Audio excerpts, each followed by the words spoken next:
राजस्थान में अब कांग्रेस के साथ भाजपा को भी अपने विधायकों के बिक जाने का खतरा सताने लगा है।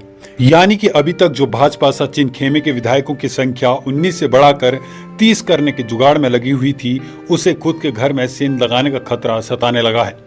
भाजपा ने 7 विधायकों को गुजरात के सोमनाथ मंदिर भेज दिया है। जब मंदिर ही इस देश में सभी समस्याओं का हल करने की एजेंसी है, तो फिर इन्हें अयोध्या में विराजमान रामलला के दर्शन करने के लिए क्यों नहीं भेजा गया? क्या भाजपा को सिर्फ गुजरात पर ही विश्वास है? भाजपा कह रही है कि उसे अपने विधायकों के बिकने का कोई खतरा नहीं है, पर दूसरों के घर में सेंध लगाने वालों को ये तो पता ही रहता है कि सेंध कैसे लगाई जाती है। इसलिए उसकी आशंका सही लगती है कि उसके घर में भी सेंध लग सकता है। लगता है कि कांग्रेस के घर में भी कोई चाणक्य पैदा हो गया है।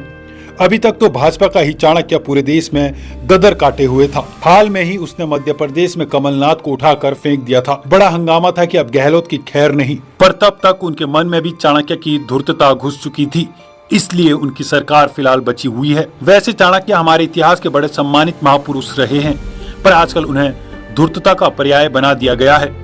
उन्हें हीरो के बजाय खलनायक बना दिया गया है। भाजपाई चाणक्य के पास सीबीआई, इनकम टैक्स व ईडी थी, तो कांग्रेसी चाणक्य ने सीओजी के जरिए सचिन पायलट को फंसा लिया। भाजपा को यह एहसास नहीं था कि गहलोत भी उन्हीं की तरह घटियापन पर उतर आएंगे, पर प्यार व युद्ध में सब जायज है, इसलिए पायलट और उनके समर्थक विधायक हरियाणा में छिपे बैठे हैं।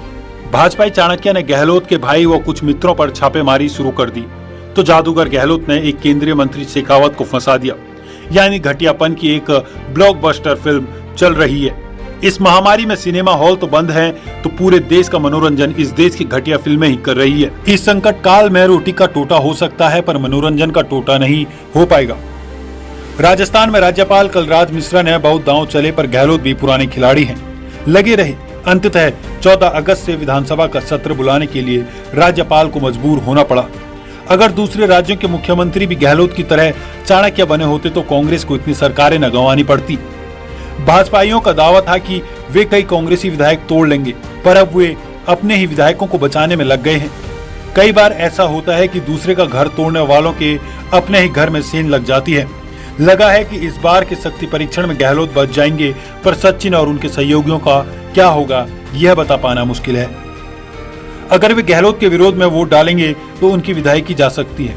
एसओजी उन्हें अपने चंगुल में फंसा सकती है, क्योंकि आजकल की जांच एजेंसियां आकाओं की कठपुतलियां मात्र हैं।